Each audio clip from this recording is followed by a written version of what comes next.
Jadi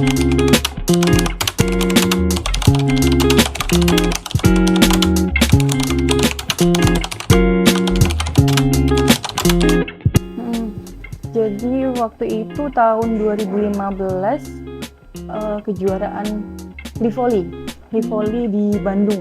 Ingat banget itu di Bandung. Dan itu masih babak penyisihan. Sebenarnya rasa sakitnya itu udah berasa itu beberapa bulan sebelum pertandingan. Cuman memang nggak terlalu dirasa. Maksudnya kayak bukan nggak terlalu dirasa sih, tapi kayak maksudnya diabaikan gitu ya, sakit sedikit kayak yang udahlah nggak apa-apa, masih bisa. Sampai emang di titik dimana pas lagi pertandingan itu jadi kayak salah landing. Waktu itu ngambil bola jangkit, terus salah landingnya, udah kena. Nah terus pas udah kena nggak langsung dioperasi pada saat itu. Jadi prosesnya tuh kayak bengkak dulu, bengkak gede, terus habis itu kayak nggak bisa ditekuk. Dan ini kalau jalan itu oke, sometimes tuh kayak nggak apa-apa, tapi tiba-tiba kalau misal dibuat eksplosif atau gerakan mau melompat itu sakitnya kayak bener-bener dari kaki sampai ubun-ubun tuh sakitnya kebangetan. Jadi udah emang nggak bisa ngapa-ngapain gitu kan. Terus setelah pulang pertandingan, dan waktu itu Maya udah nggak main, akhirnya Maya udah nggak bisa main setelah pulang pertandingan. Dicek di ronsen, di MRI juga, hasilnya ternyata memang cartilage, jadi ininya tulang rawannya yang patah. Jadi tulang rawan patah, kemudian memang disarankan sama dokter untuk konservatif dulu, jadi nggak langsung operasi. Nah tahapan konservatif itu selama 6 bulan, sampai ketika tidak ada perubahan, ya jalan satu-satunya ketika itu disarankan untuk memang harus operasi. Jadi mau nggak mau harus operasi.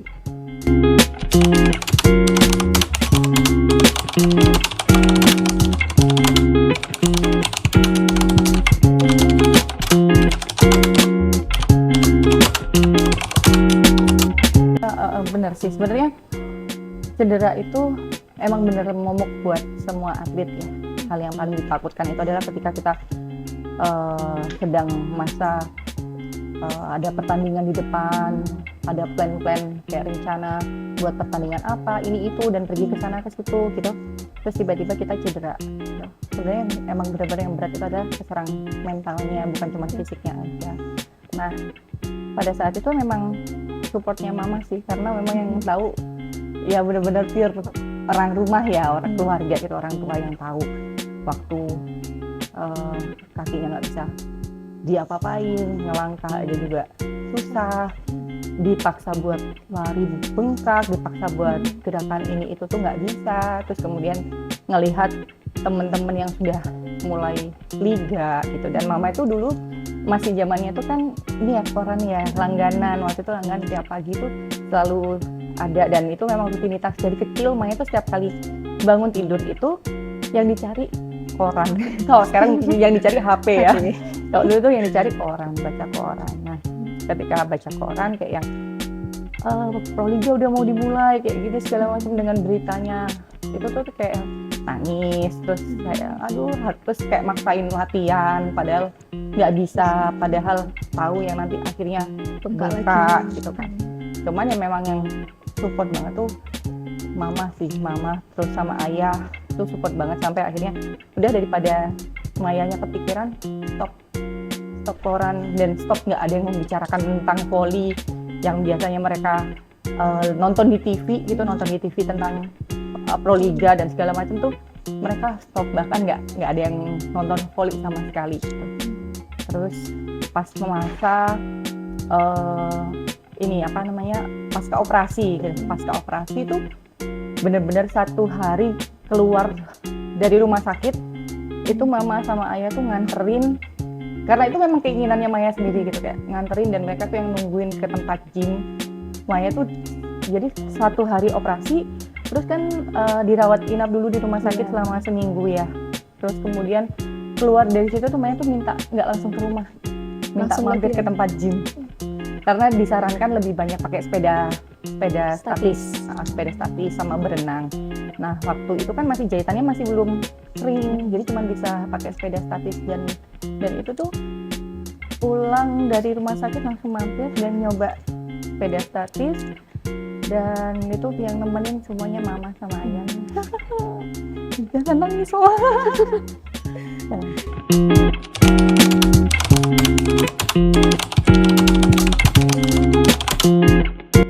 Ya paling ini sih kayak ya ada yang nengok ke mana, ke rumah sakit, dan yang selalu ngingetin untuk yang fokus buat sembuh dulu kayak gitu sih.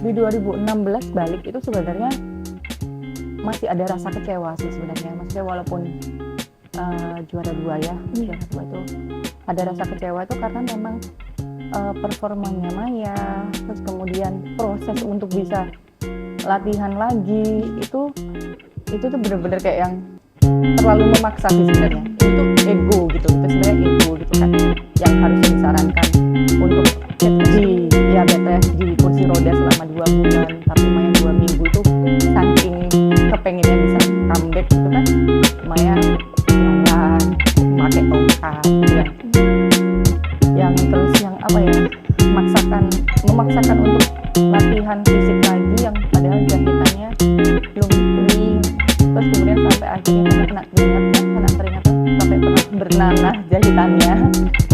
Tapi ya itu tadi sih kayak rasa keinginan buat balik itu lebih besar daripada rasa untuk yang udah deh selesai deh, aku udah gak kuat nih, sakit gitu, udah selesai, itu kalah gitu sama keinginan kayak mau balik. Dan setiap kali latihan pun juga ternyata nggak segampang itu gitu loh, ketika ngeliat temen-temen bisa lompat tinggi, bisa nyemes kenceng, bisa jongkok dengan leluasa gitu, Maya enggak. Jadi pasti kalau pulang tuh jadi kayak udah deh enggak gitu, kayak pada sakitnya kayak gini gitu. Tapi biasanya tuh karena mama yang lebih tahu tuh jadi kayak janganlah. Paling kalau ayah tuh lebih kayak kalau memang sudah sakit, udah nggak bisa dipaksa, jangan nyakitin diri. Tahu juga perjalanan dari 2006 ke 2016 tuh rasanya sudah cukup adik di dunia voli. 10 tahun itu juga nggak sebentar, dan udah ngerasain timnas dari 2006 sampai 2016 tuh buat ayah sama mama tuh udah cukup lah, udah bikin kami bangga. Cuman karena memang saking gedenya ya, udah ngerasa bola voli itu udah jadi bagian dari Maya tuh kayak masih belum mau gitu. Dan dulu inget betul pelatih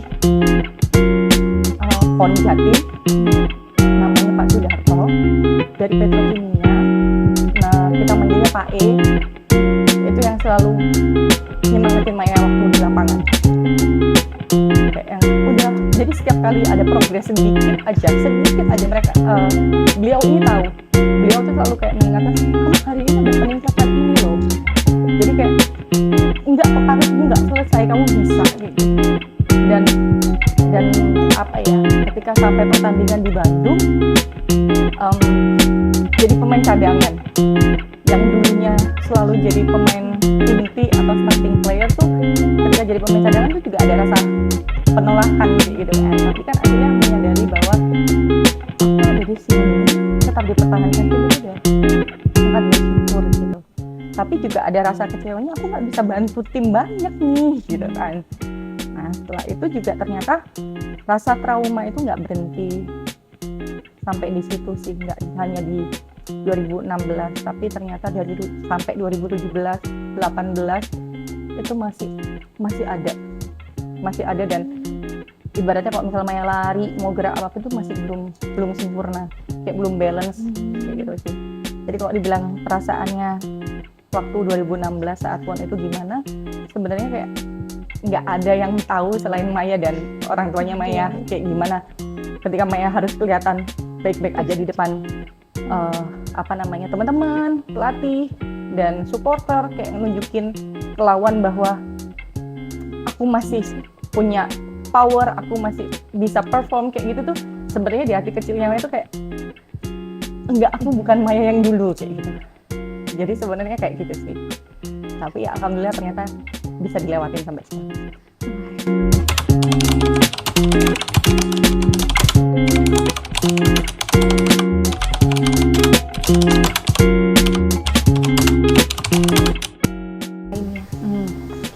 Yang pertama tuh, ya itu tadi sih, kita mempertanyakan ke diri kita sejauh mana keinginan kita buat kembali. Nah, ketika kita semakin besar keinginan kita untuk mendapatkan sesuatu atau mencari sesuatu, itu kan kita harus berkomitmen ya. Nah, di situ sih ketika punya motivasi tinggi, komitmen ya harus dilakukan. Jadi kayak latihan rutin seperti itu, walaupun kadang kita tidak hanya melawan capek ya, tapi kadang jenuh, terus kadang kita yang lagi males atau apa, itu sebenarnya itu yang benar-benar kita harus ngelawan kayak gitu sih. Jadi benar-benar harus konsisten di setiap keputusan yang kita ambil, kita harus komitmen juga untuk mewujudkan.